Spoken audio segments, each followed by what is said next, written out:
Cake PHP has a method that is called when a template is displayed. That method is the render method.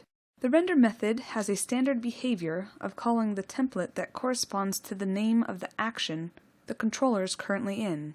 For example, the controller is in the index action. The render method would then call the index template by default. For this type of functionality, you don't need to call the render method in your controller action.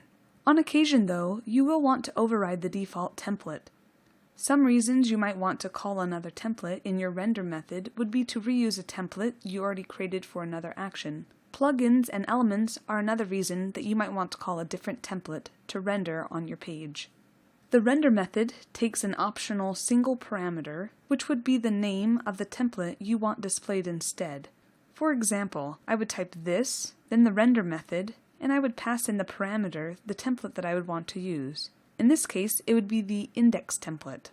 This next example is if your view resides in another folder. Say I want to grab the Cakes controller index template. I would type as the parameter in the render method / the name of the folder inside the view folder that I want access to, / and then the template name.